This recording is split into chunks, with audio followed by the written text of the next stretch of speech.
Hey everybody, welcome back to Terminus, the cutie project of extreme metal podcasts. I am the death metal guy, aka I still don't know how to perform a pinch harmonic, and at this point I'm afraid to ask. And I am the black metal guy, aka Elon Musk chugging Grimes colostrum. Okay. It's the secret to his vitality. God, didn't they split up forever ago? One of the conditions of the divorce was that she leave him 60 bottles. Oh, well, that's good, you know. But then they say prenups are always unfair. All right. Okay, guys. We got a real tight two-banger episode for you, so we're not going to faff about too much. Real quick housekeeping, social media, me, Death Metal Guy, Facebook, at Terminus Podcast, Black Metal Guy, Instagram, at Terminus Extreme Metal. For the true tyrant werewolves among us, be sure to like, comment, and subscribe on the video if you're listening on YouTube, or leave a review on any of your podcast platforms. And for, as I said, the true tyrant werewolves, feel free to subscribe to us on Patreon, where $5 and up gets you access to the Terminus Black Circle, our private Discord server, where we are debating the veracity of a new Marduk work shirt and talking about how being a barista is probably the hardest job in the world. Hey, it's Kari from Sepulchral Curse. And I'm Jakob. You're listening to Terminus.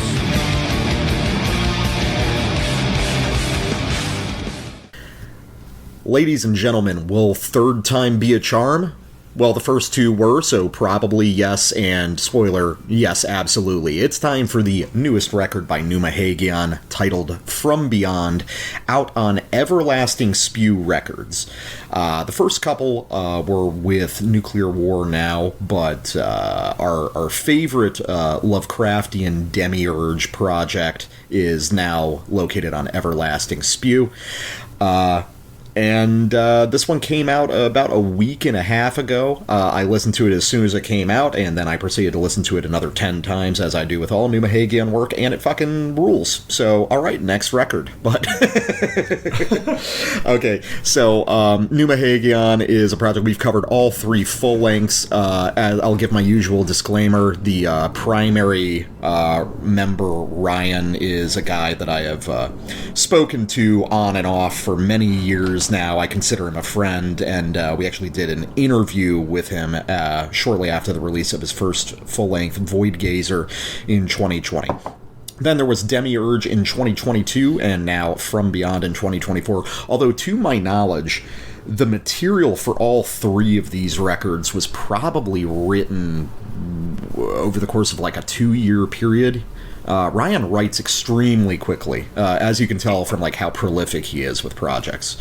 Oh, so he pulled a Varg. Yeah, he basically pulled a Varg. I'm not sure, I don't keep up with him in terms of like where he's at in his writing process, because he's constantly bouncing between projects, and unlike most guys who do that, they're pretty much like uniformly excellent. So, you know, if anyone's a fan of this and would like to sample some other music of a wide variety of genres and styles, definitely check out anything else that he's done. He does Howling Void, right? He does Howling Void, he does Intestinal Disgorge, he does a lot of kind of smaller, noisy grind projects. I would say that he primarily orients around kind of grind noise stuff, and plays around in a lot of different extreme metal genres. And of course, his partner on this record, doing drums, as he has with all the previous records, is Shane from, he's also an Intestinal Disgorge, but he is the, I believe, the main man behind Noisy Neighbors, who I think we covered last year or the year before. Really good. Great band. Yeah, really good, just kind of raw D-beat grind band. Really cool. So anyway, grindcore for people who like when it grinds. Yeah, exactly. You know, a grindcore that's about being an asshole. Like bring that back. Okay, so we're now on the third full length by Pneuma Hagion, and then Black Metal Guy, you really liked the first one that we covered, and you weren't around for the review of the second, and now here we are with the third. I think this is kind of useful. how would you describe Pneuma Hagion to our audience? Because I think this is an interesting case of a resolutely death metal band that still has a lot of kind of unusual appeal to black metal people. Yeah, let's see. A very abstracted, as in simplified down to the basic elements, combination of incantation and morbid angel riffing. And I mean that as the opposite of, there's a sense of abstract, which just means make it weirder. I mean the opposite. Everything is more, everything has a clearer and more solid form. It's more geometric, and less squiggly. So it is the fast riffs from those bands, the trem riffs, greatly simplified, often played, I think, on power chords rather than leads, although Morbid Angel does that, and interchanged with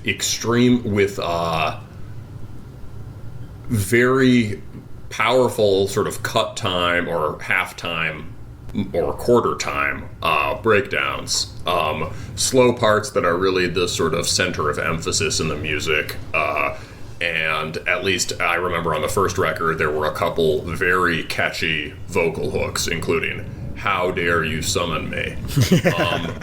But so it's death metal with a big focus on blasting, but aggressive blasting, and also on rhythmic compression and headbangability. So there is something for people who like war metal, whether you're talking about Marduk or Blasphemy or whatever, and there's something for people who like the sort of the rhythmic element in hardcore. Mm-hmm. And we'll touch on that in a moment, but real quick, I want to clarify for people. So Black Metal Guy is completely correct when he talks about the association here with Morbid Angel, but when you hear death metal and Morbid Angel, you're probably thinking of the first few records, when in actuality, Pneuma Hagion's more rooted in like the Steve Tucker era of Morbid Angel, especially Gateways to Annihilation, which Ryan has stated is like the prevailing influence on this music, which comes out extremely distinctly on the first couple records and maybe a little bit less on this one. Gateways emphasizes more of the slow riffing, right? Yeah, it's a slow Morbid Angel record. It's really epic. You can almost think of it as like proto-epic behemoth type stuff. Mm-hmm. Before Demigod came around and they really defined their modern sound, Gateways is sort of the precursor to that in a lot of ways. Same like fixation on Phrygian riffing, same Lovecraftian stuff, all that kind of shit. Before you go on, I thought of another good way of explaining it. It's basically like why this would have appeal to black metal people or whatever. It is very firmly death metal. However, if you simplify death metal enough and you make the lyrical themes more sort of, it's basically just, if you simplify death metal enough, you're left with a basic architecture that is also pretty close to the basic architecture of 90s black metal. Yeah, that's totally fair. As well as just the emphasis on atmosphere and sort of like inscrutable horror, which I think was a bigger part of older black metal.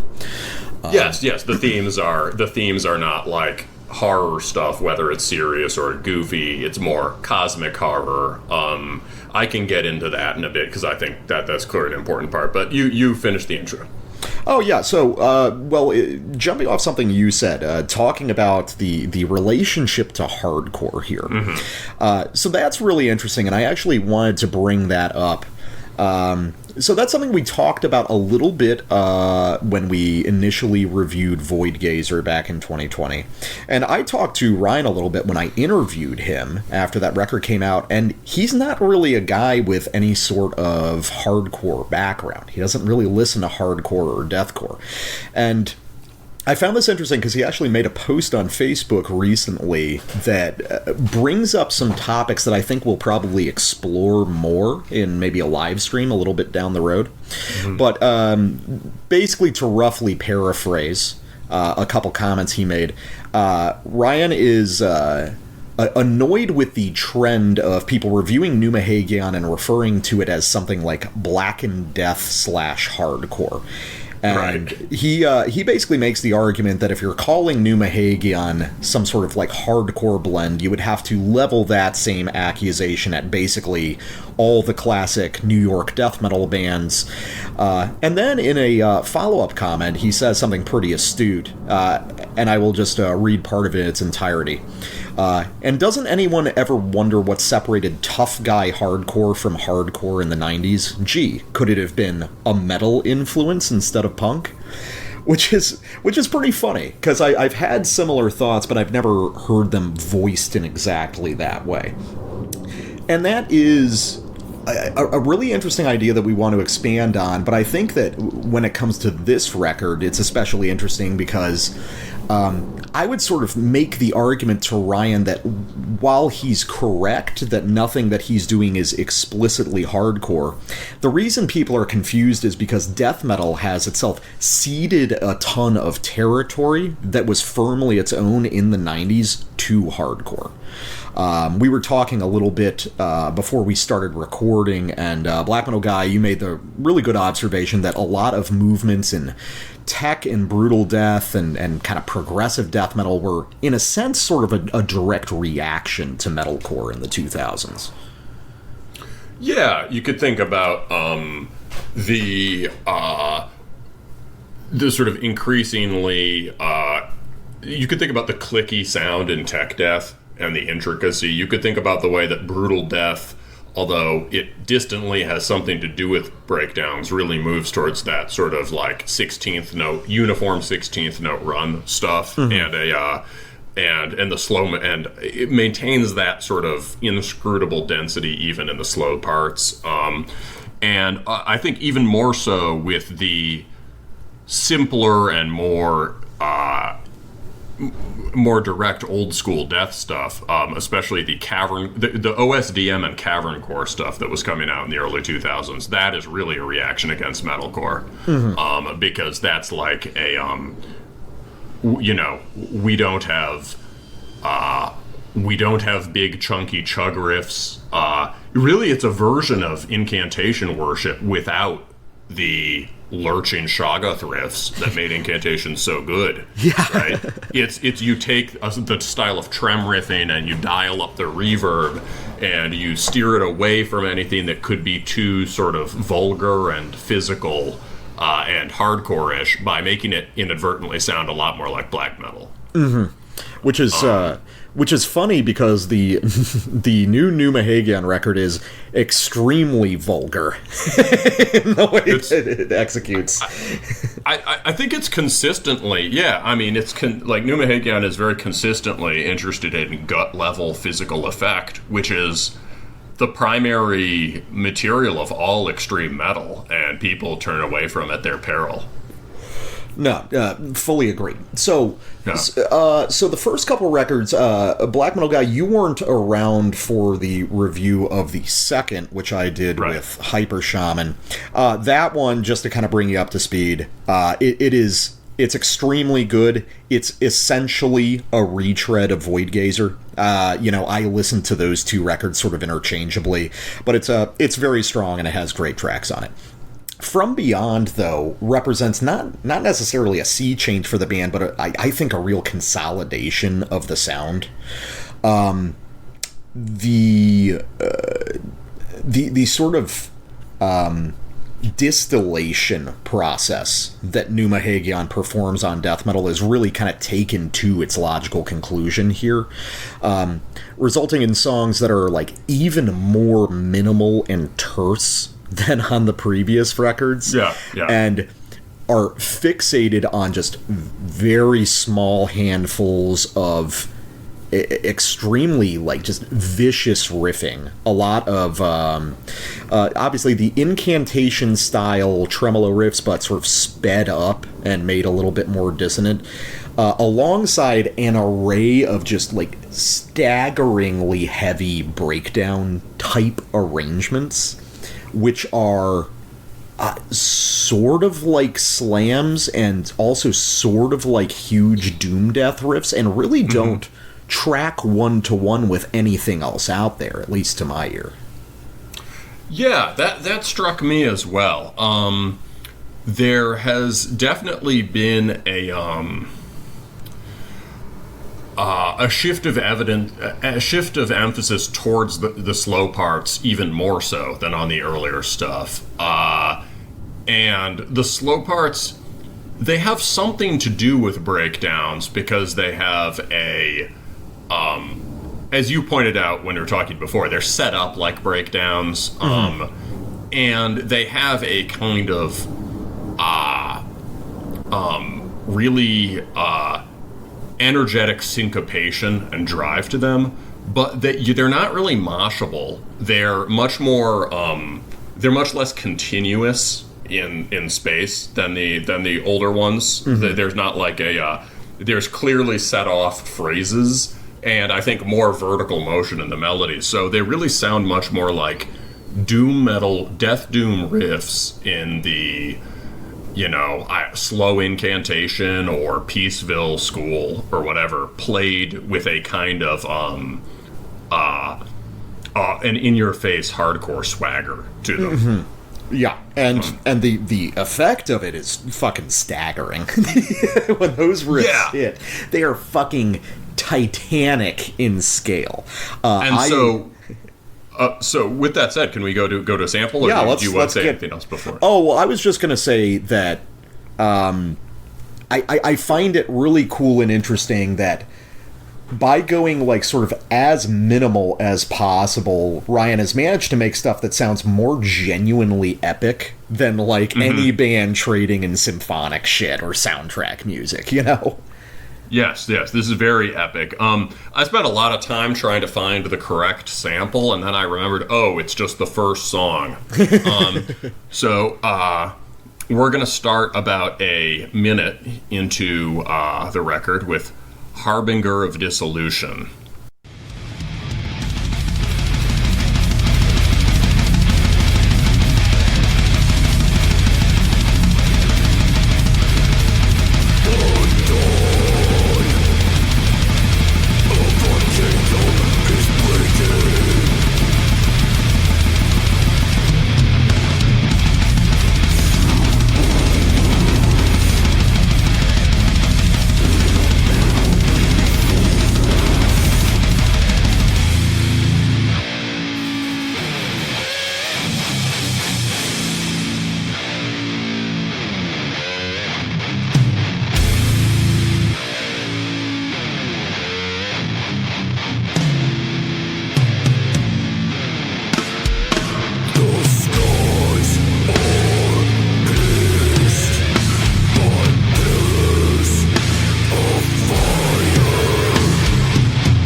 So love that last sort of sped up lower mid-tempo riff.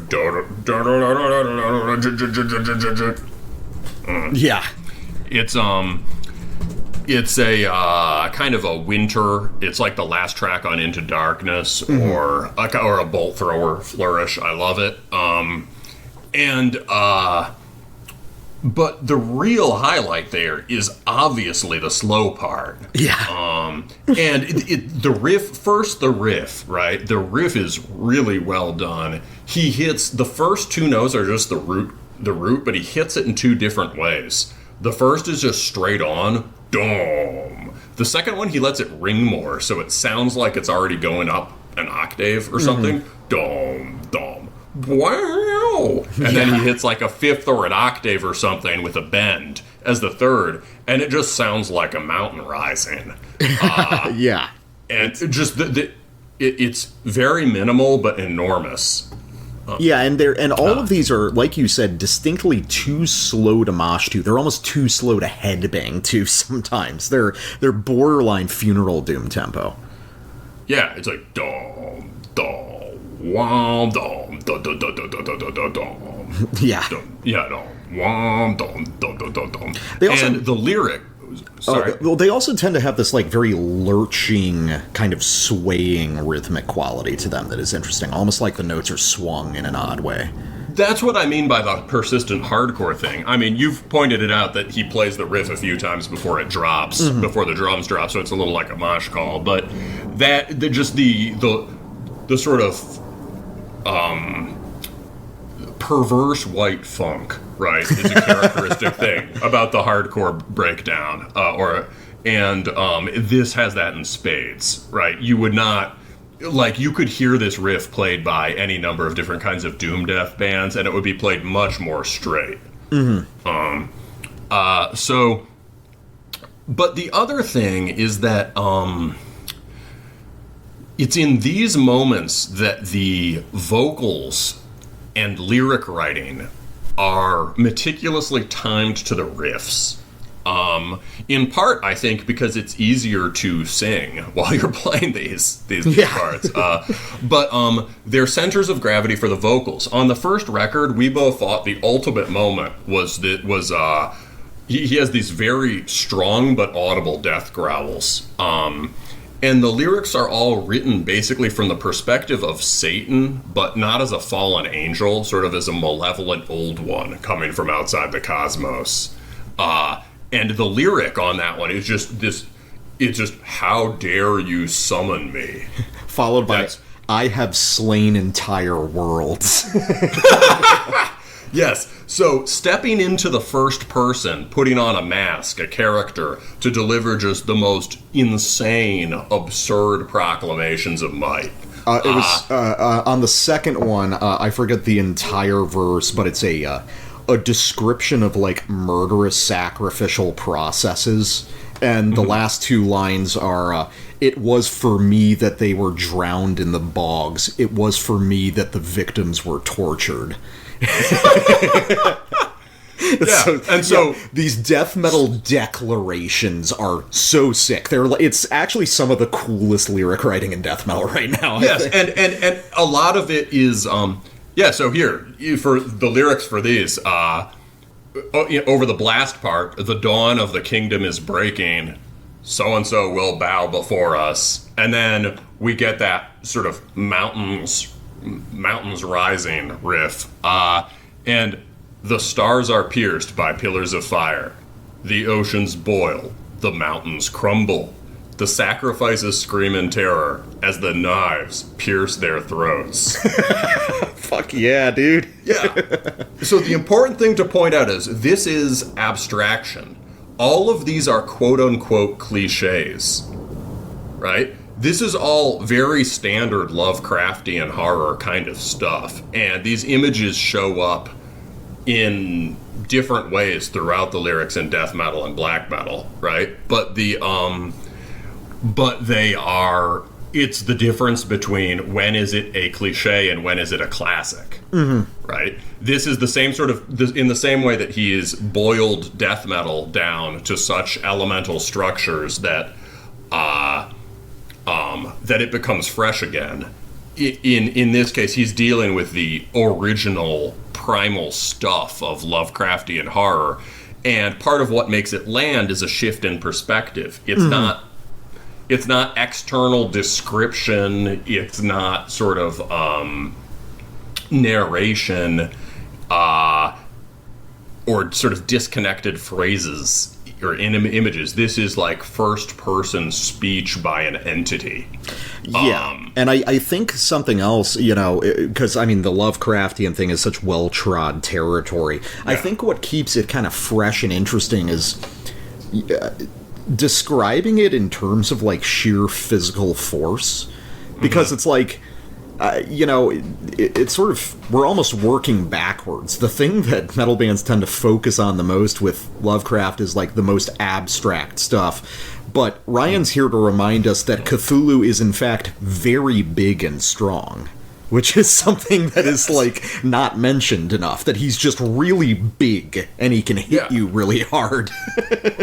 Well, yes, it focuses on the most abstract... Like, these are the two senses of the word abstract, right? There's the casual sense, where it means something more like weird or esoteric or complex.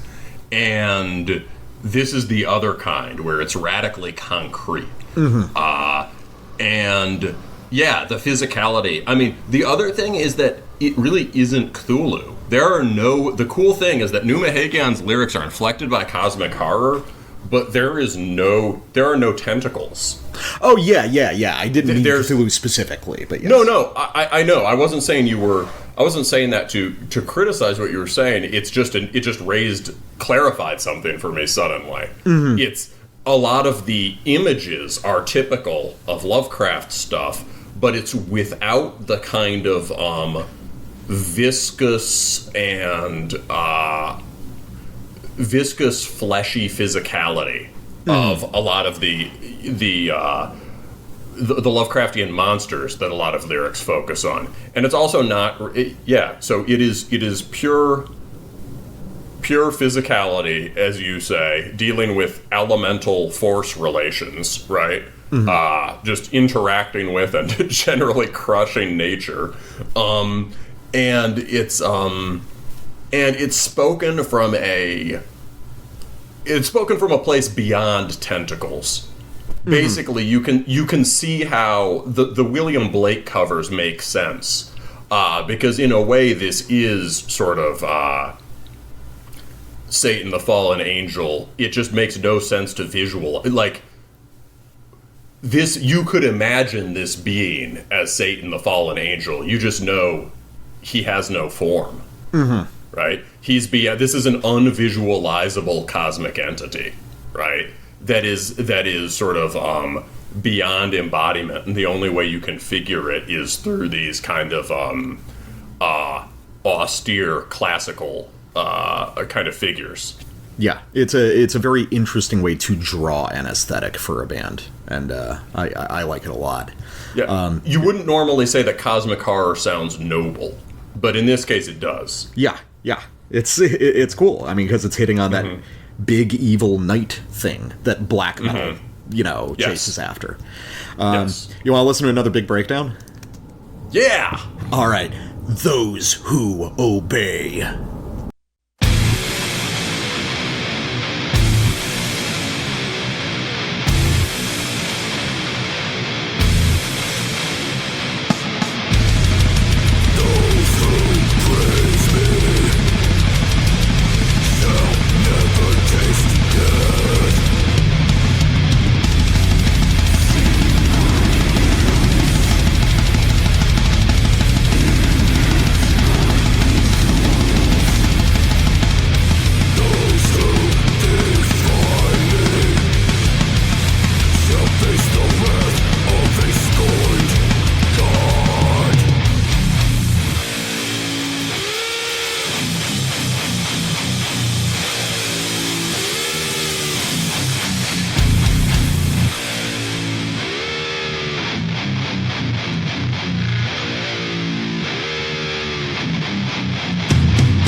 Jesus Christ, dude. Yeah. I don't know. That was the thing that I seized on with that first record, was just like the giant death metal statements. Just spill oceans of blood in my name. With the power of my mysteries, you will bring this world to heal. That's so hard. It's one of the hardest things ever written. Extremely hard. So yeah, I mean, this is kind of a retread of your first sample, and it's kind of a retread of the album as a whole. Pretty much all the songs operate like this. And it's amazing how much joy you can get out of such, like, deliberately restricted elements.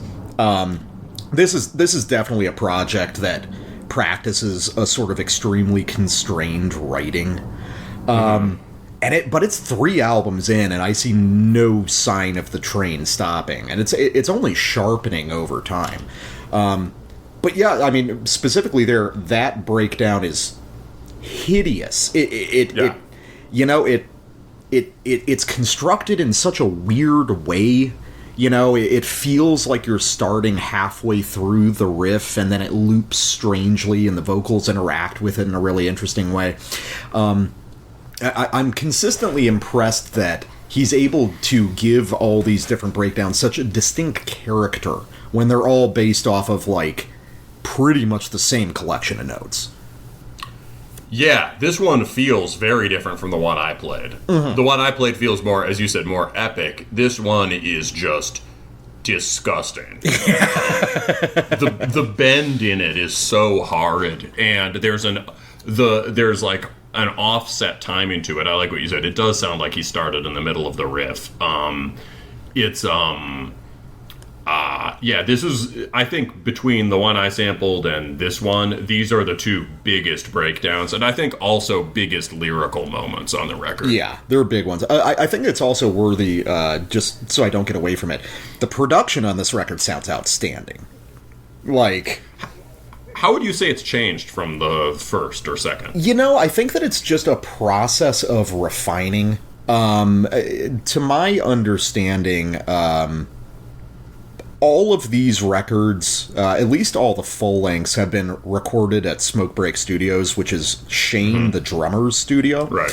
And I think that it's just been, like, iterating on itself and getting a little bit better every time. And I think that certain changes have been made. I know that Ryan, in our interview, said that one of his regrets on the first record was using I believe he said he was using a baritone guitar on the first one, when what he really wanted to do was to use a regular 6-string and just down-tune it incredibly far and put the heaviest strings on it possible, which is a technique that I like to use. I love playing, like, standard 6 strings and just negotiating the lack of tension by basically putting telephone cables on the guitar.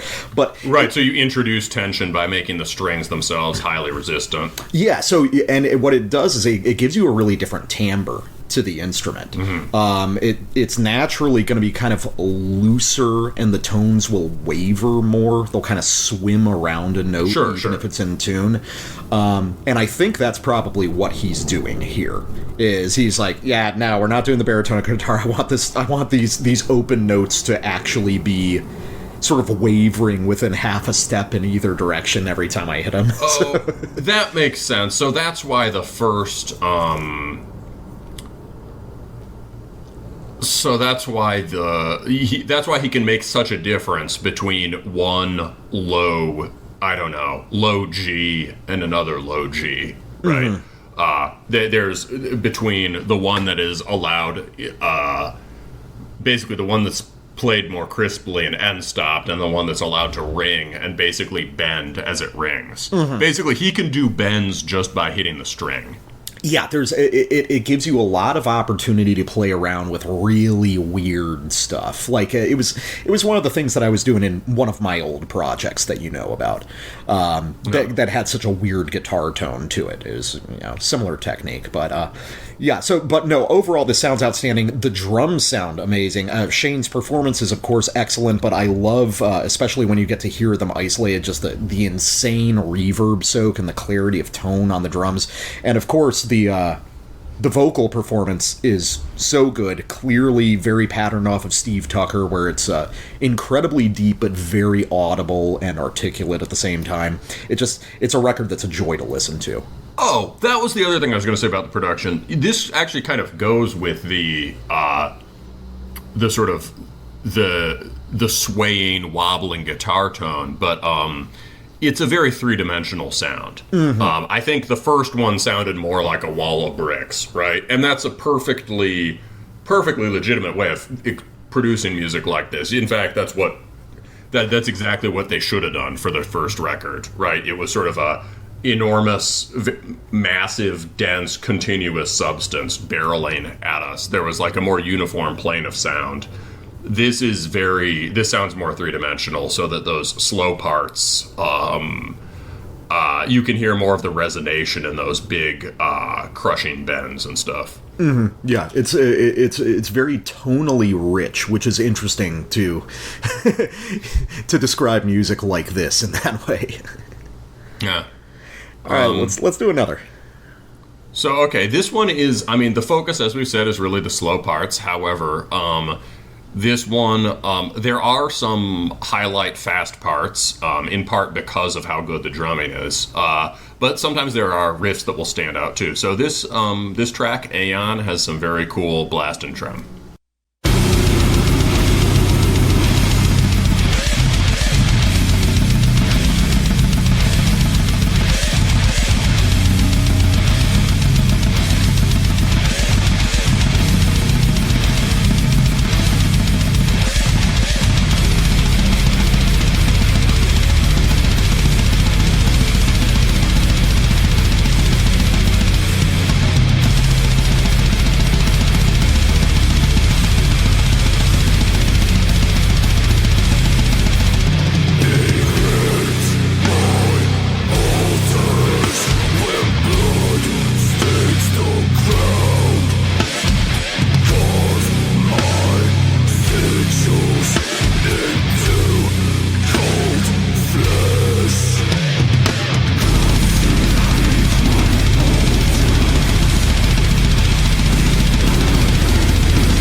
Yeah, so listening back to this now, there's even more sick blast riffs. Yeah, right? There's just sick riff after sick riff there.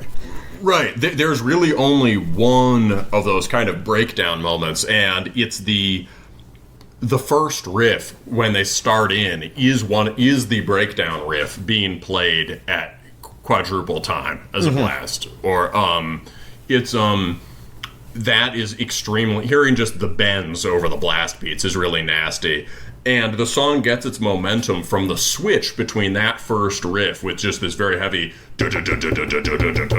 downbeat to a second, more snaky, kind of Nile-sounding riff. Yeah, that's kind of like, I'm guessing that's probably like first Cryptopsy record. That's like that's a very Blasphemy Made Flesh riff. Right, so suddenly it shifts from chording to, I think, a very low single-string trem, and it becomes more legato at the same time as the blast doubles, right? Shane just hits the gas there, and so the blasting becomes twice as fast but also smoother. And it's a very cool effect. They also do this without really changing the root note or anything, right? It's the second riff starts seamlessly from the first. I think it starts on the note the first ends on. So it all depends on rhythmic control to mark that transition. it's really heavy. And then they can roll from there through the breakdown and a series of variations. And then midway through the song, there's a dropout and this huge, more classic incantation or cryptopsy, maybe a cryptopsy style single string panic riff, right? Yeah, that was the one that I was talking about. That Yeah. Yeah, so the dropout there is really cool. And that's a rare moment where Pneuma Hagion introduces, say, a third blast riff in one of these songs. And towards the end, you even get like a fourth blast riff that's just like a bunch of chug, sort of more like a basic chug pattern. But there's a lot of variation in this song, and it is a exciting up-tempo number. Yeah, I'd be really interested to know what the writing process is like in terms of like determining the drums, because Ryan's the main guy who's sort of writing all the music, but I'm wondering if he's like programming the drums himself and handing it to Shane, or if they're kind of jamming out the songs together. I'm not really sure how that works, because it's really elegant the way that they're able to play with this rhythmic push and pull for something that is effectively a studio project. Yeah, well, they're good buds, so I would hope they're jamming at least some of the time. Yeah, I mean, there's got to be some sort of live component to this. So, all right, one more for the road. All worlds enslaved.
8,000 empires snapped out of existence. Jesus Christ. Okay, real quick, this is a message for Ryan. Ryan, I know that I've said this before, but I need to make it public. I cannot overstate how emotionally crucial it is for you to play this music live. I know that you're not a big fan, and playing live is like a pretty rare occasion for you, but please God, just get a full lineup together and go on tour, dude. You're gonna fucking pipe bomb every venue in America with this shit.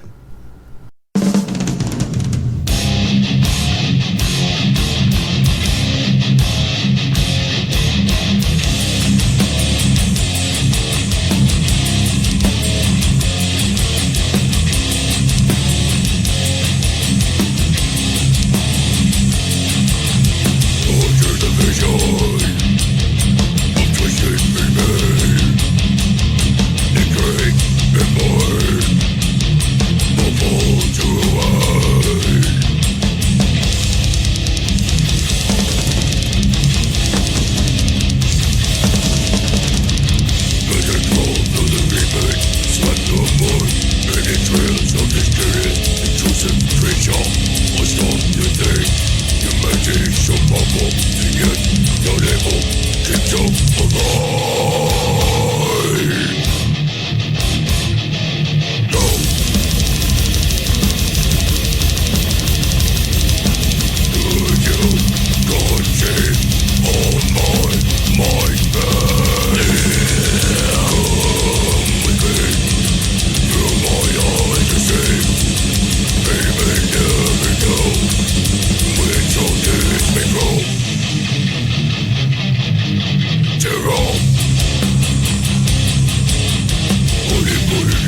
All right. And we are back with the third record from a band that has often been referenced on this show. This is the self-titled definitive statement from Concrete Winds, following up on 2021's Nerve Butcherer and 2019's Primitive Force. For me, and I think you would agree with this, Primitive Force is really one of the best nowadays records in any kind of extreme music. And it set a new standard in the extremity wars. It immediately erupted into the vanguard alongside the craziest brutal death stuff and war metal. And it clearly drew influence from both of those genres, but in a kind of sideways way. Really, it sounded very different from them, and it achieved its uniqueness by going back to the fundamentals, right? Back to the origin to go forward. And so a lot of the reference points would be stuff like Discharge and Deathstrike and Master and the crushing atonality that you notice if you actually pay attention to the fast riffs on Rain and Blood. And also early death metal stuff like Repulsion and the first couple Morbid Angel records. Mm-hmm. So you really, and what they were interested in was not just blown out noise or speed, but in something more basic, which is a kind of noise and abrasiveness generated from melody, from the relations between notes. I've called it music adjacency. basically the riffs are so atonal that they were recognizable as riffs, but sounded sideways to any of their possible equivalents in actual music. And so in a way, it's an exaggeration of something that's always been a part of death metal and the most extreme hardcore that influenced it. So basically, noise generated by crushing atonality. And these songs had these just crazy blast sections, but also a lot to do with just structurally a lot of thrash and hardcore in them, and noise soloing that was, again, a thing nobody had really done. It's like you take the Discharge or Kerry King solo, and instead of it being this sort of gestural thing that erupts briefly in a song, it becomes a central part of the noise-making arsenal, is just having a free decoupled lead doing these obnoxious scribbly dive bomb solos. So that was a real landmark, and we'll play a sample off that in a sec. But then I feel like I was really excited for us to cover Nerve Butcherer, but we both had a hard time getting into that one.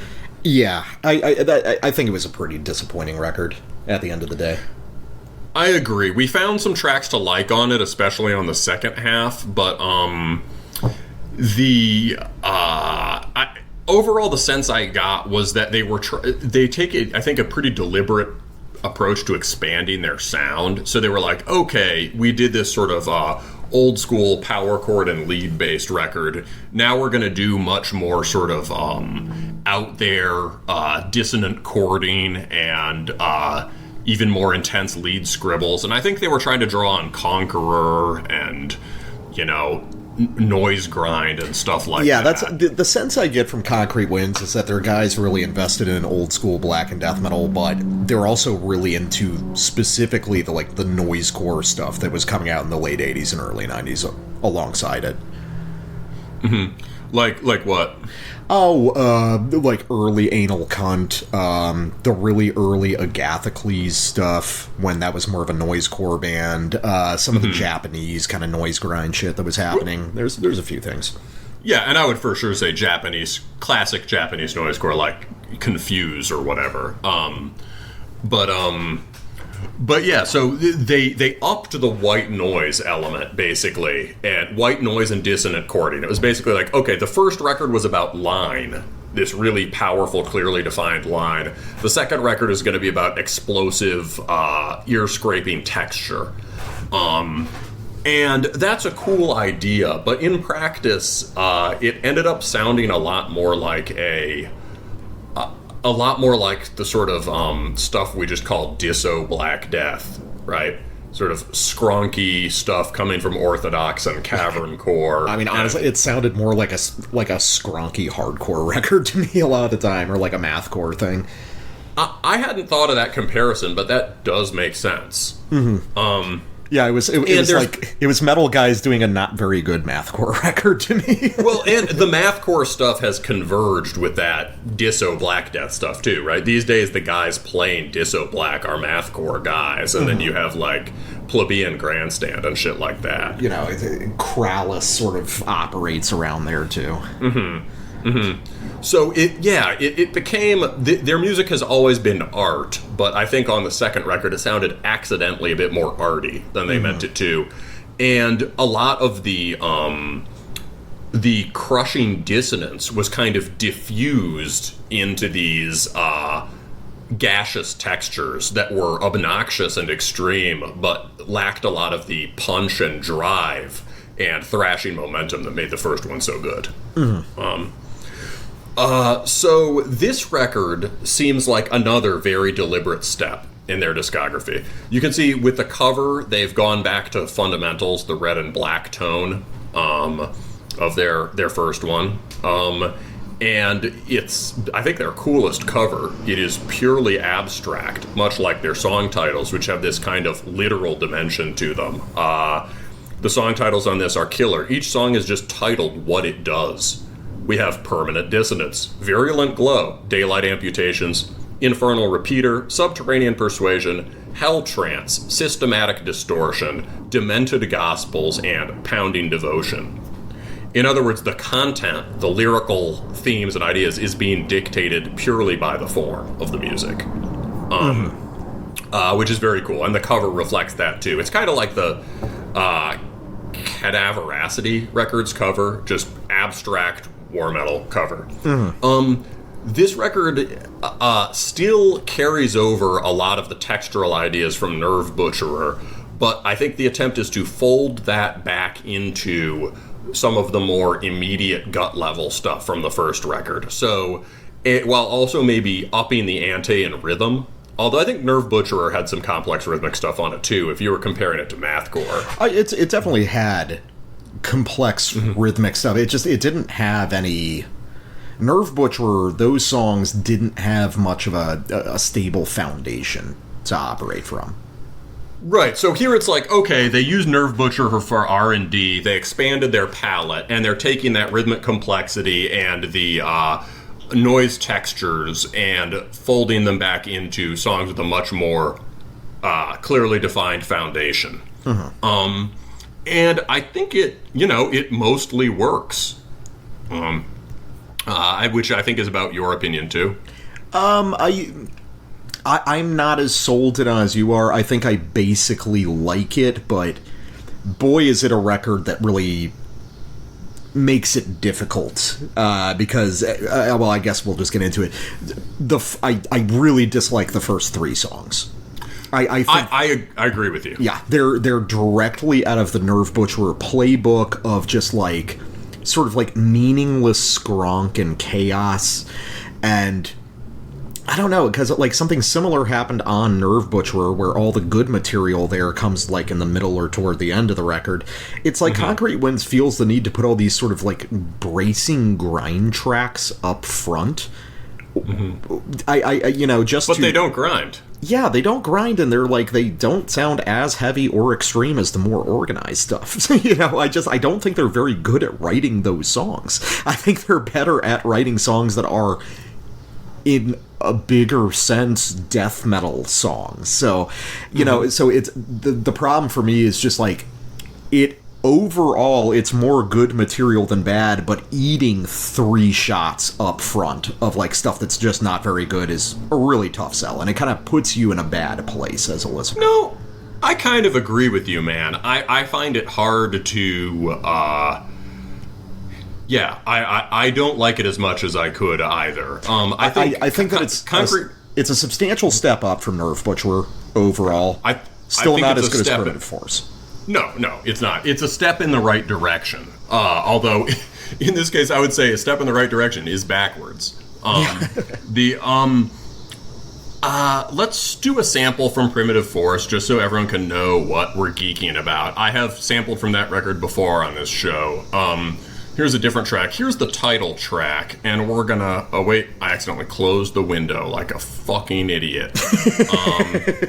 But we're going to start about 8 minutes into the record in the title track, and what you'll hear is immediately a very memorable, an extremely dissonant and strangely shaped but memorable and violent Morbid Angel riff.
So there you get that that Morbid Angel riff, that architectural Morbid Angel riff, but with this chaotic delivery where it sounds like you're hearing the two towers rise from the rubble in reverse. And you get a chorus, right? Primitive force, recognizable lyrical hooks.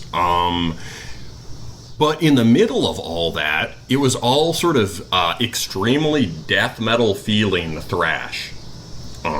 You have a rapid 1-2 punkish thrash riff, and then you have this like 3-4 washing machine riff.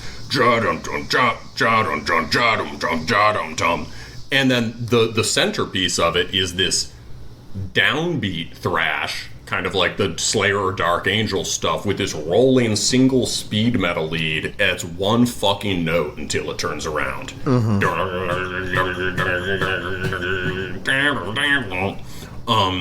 You can hear how music adjacent all of that is. If you changed a few notes on each riff, it might sound more like classic death or thrash metal. As it is, it sounds horrid. Yeah. Well, it is interesting listening to this again and just realizing, like, how much more coherent this band was on the first record. Yeah, the main idea here is line. Clearly defined streams of chord or lead. Yeah, it really is just sort of the world's most extreme death thrash record. Yeah, it's like Demolition Hammer with more adventurous rhythmic structures and leads and shit. So that is really the standard to meet here. So I figured we should sample from some of the stuff we don't like, just to show what it is. So I think of those first 3 tracks, I think Virulent Glow is the shortest and it's got something to it. We're going to start about 30 seconds into that. What you'll hear is a set of coherently organized rhythmic maneuvers that lead naturally from one to the next, but don't add up to anything.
You know, at a certain point, you gotta wonder if all the dive bombs are just hiding something.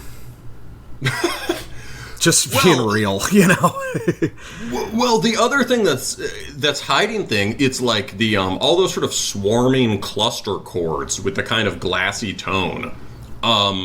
You get that start winding up there for the last 20 seconds. Those all lack the sense of clear line. Yeah, you're just kind of taking a fist and pounding on the right side of a piano. Yeah, and it's all sounds more sort of diffuse and gauzy and ethereal. It's noisy, but it's not any noisier than their old stuff. It's just less.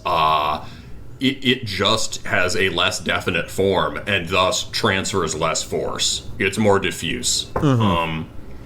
And yeah, the dive bombs work as punctuation marks on their old stuff, or even as a noise-making device in a cool way. But here, together with those glassy chords, it just is more scrunk.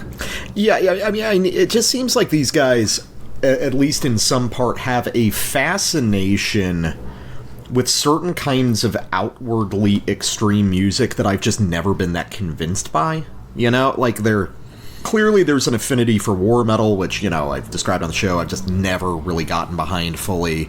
There's an affinity for noise grind stuff, which can be cool and interesting, but it's really after very different things than a metal band is. It's just, I don't know, they've got sort of strange preoccupations, and I don't think they figured out how to square the circle of, like, how to incorporate all of them. Well, I think it's that they're more directly like, the first record came out adjacent to a bunch of stuff by not being influenced by it. Now they're, like, more directly drawing from these war metal and noise grind bands in a way that makes it more derivative. I think the other important thing there is you could hear it wasn't exactly spazzy. There was a pretty clever transition between each of the drum beats. It had a jazzy kind of momentum to it, but, like, this isn't jazz, and there wasn't the action in the melody to make some continuity out of it. Right around the 3:10 mark, you do hear one of those Morbid Angel-ish riffs rising up out of the rubble, and it's exciting, and they do a drop for it, and then instantly negate it. So it has the the attempt is to be chaotic, but it has that kind of self-conscious, self-negating effect you get in a lot of more arty music, and I don't think I just don't think it's this band's strong suit. And frankly, if there was their strong suit, I wouldn't like it. Yeah, no, I agree. So let's get to stuff that's better. Okay, so.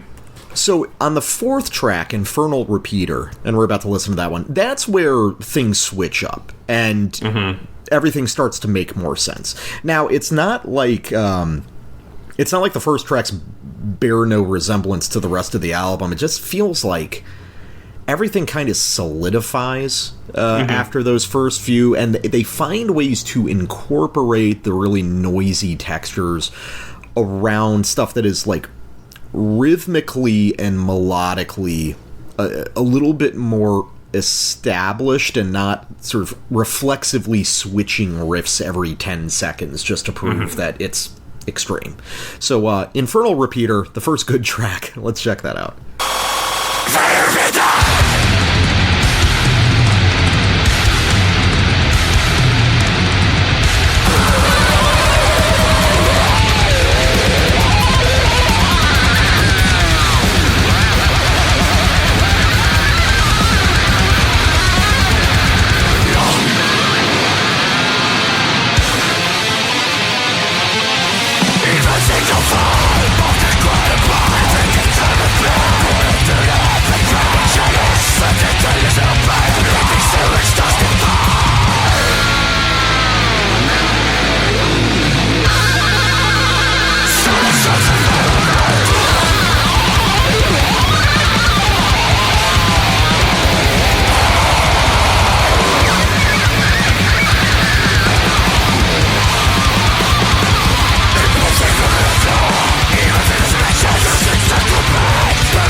Maybe it's just a matter of them giving the riffs a little bit more time to breathe.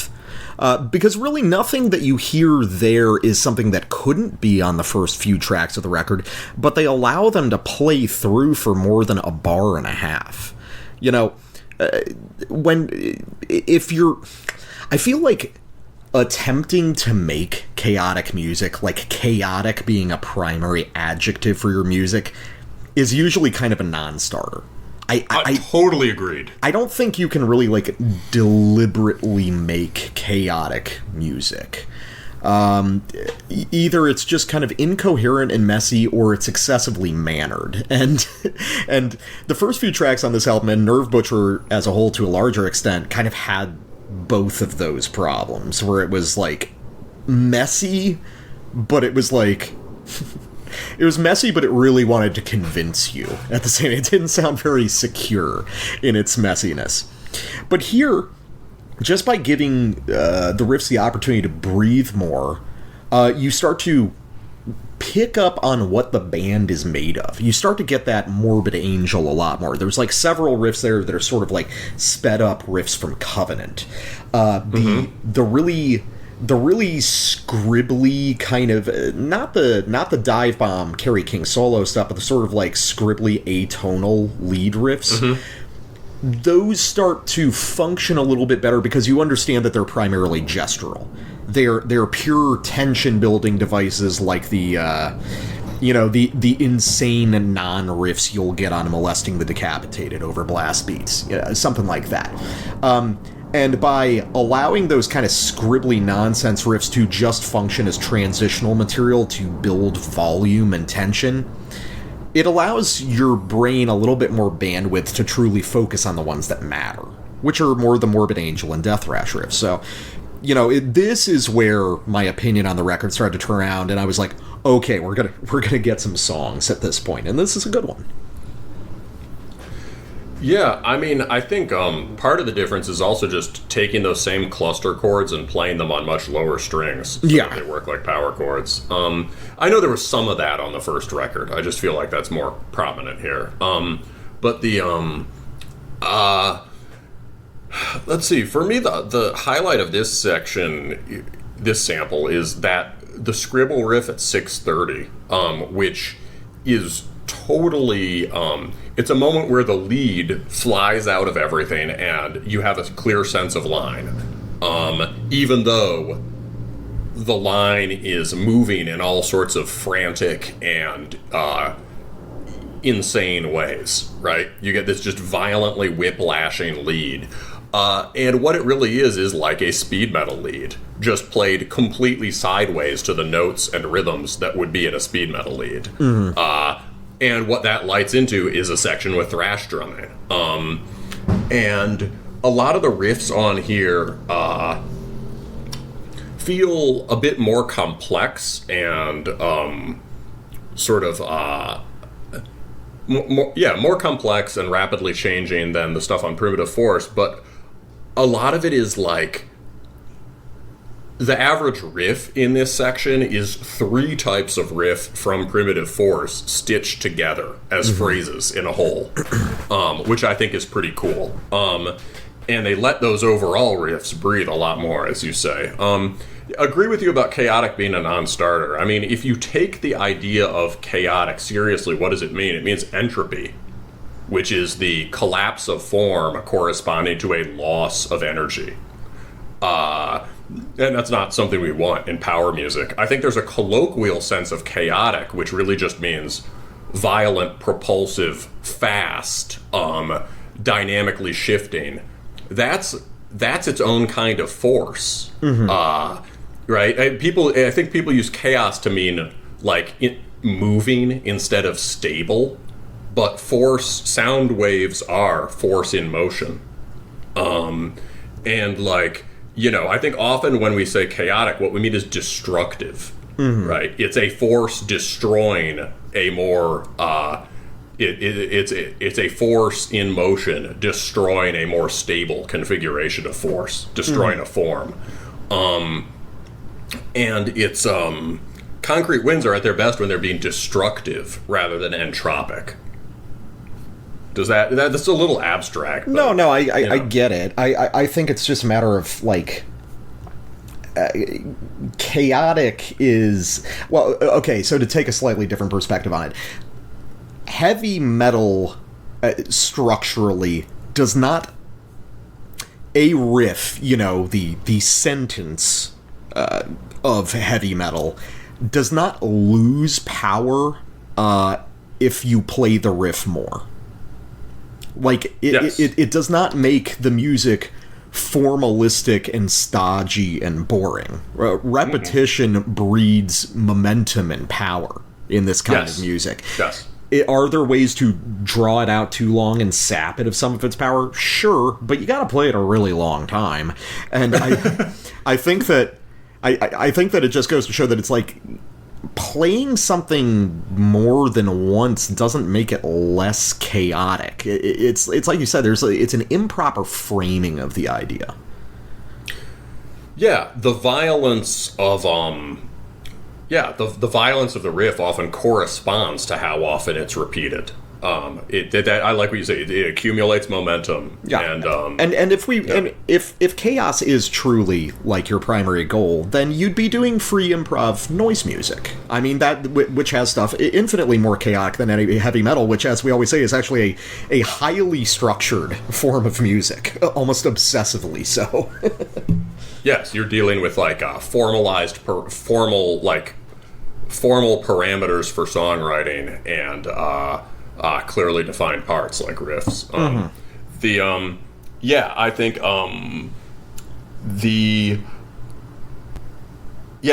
think there was a Finnish band called Death Chain that had a great lyric like, "There is an order in chaos." I think that's what makes the best chaotic war metal work, is that there is that internal sense of order. Anyway, let's go to another one. So one thing that has defined Concrete Winds that we haven't mentioned yet is the industrial influence. And it goes hand in hand with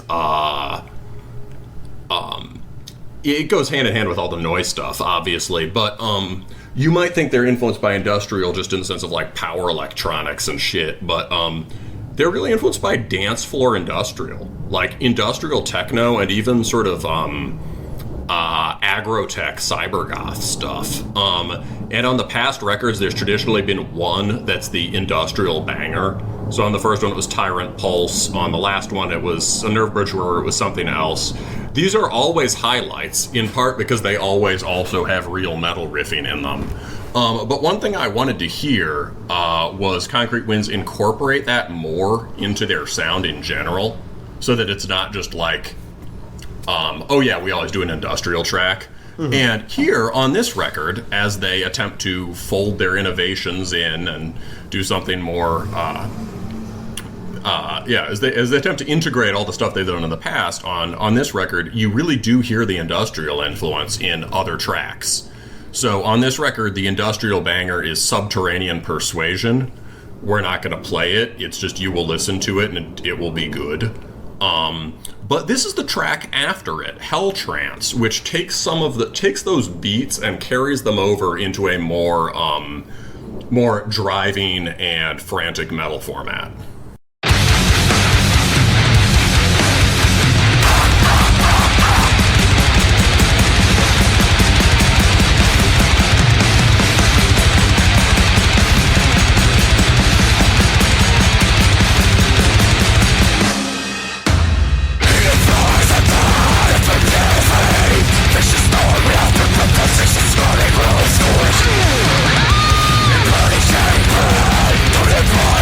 Drive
So that's the hell trance.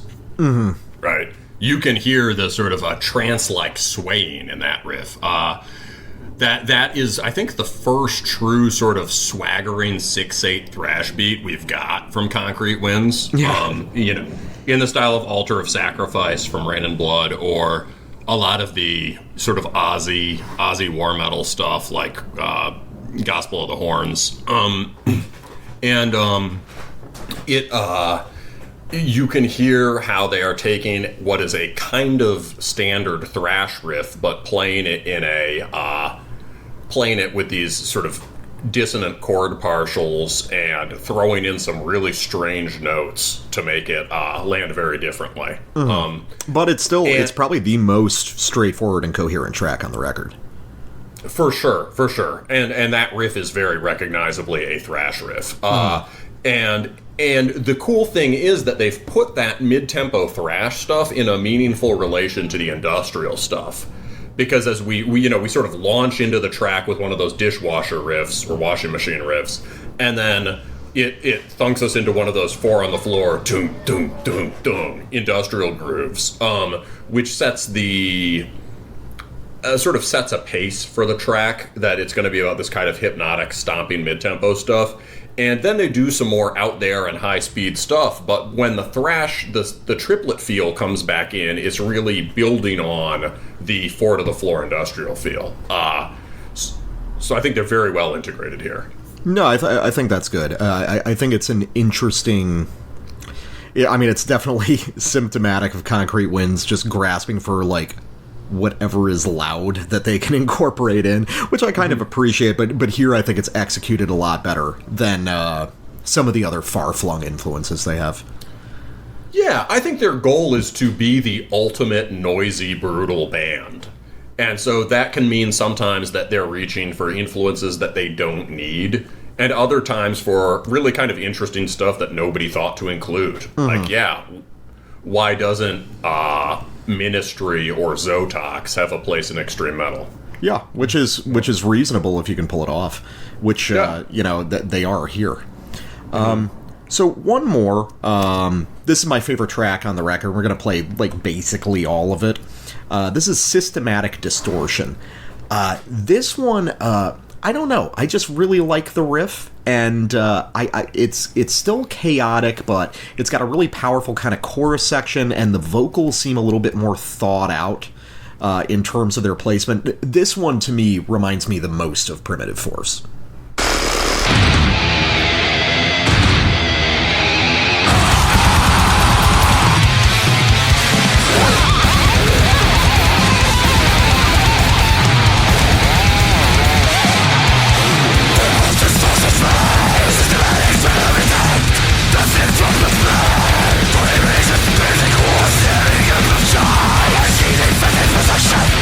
Corrupted, they exhaust of communication.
Man, can we just get another album full of those?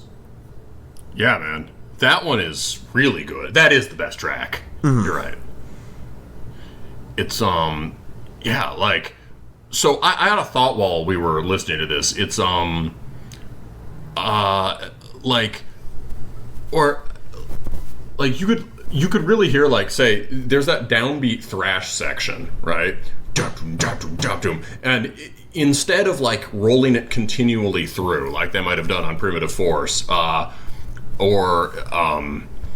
the sample I played at the beginning of the show, the beginning of the review, there's a fill at the end of every bar, right? It's sort of like it's like the same sort of driving, headbanging beat, but a lot more punctuated.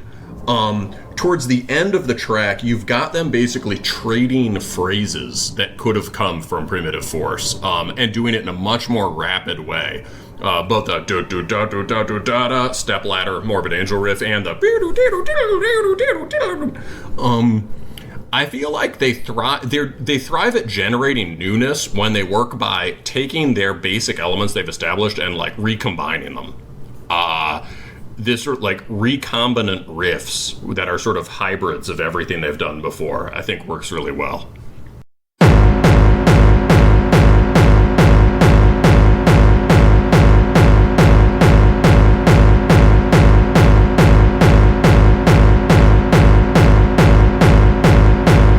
Sie haben ja keine Ahnung, was Qualen sind.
tut mir leid.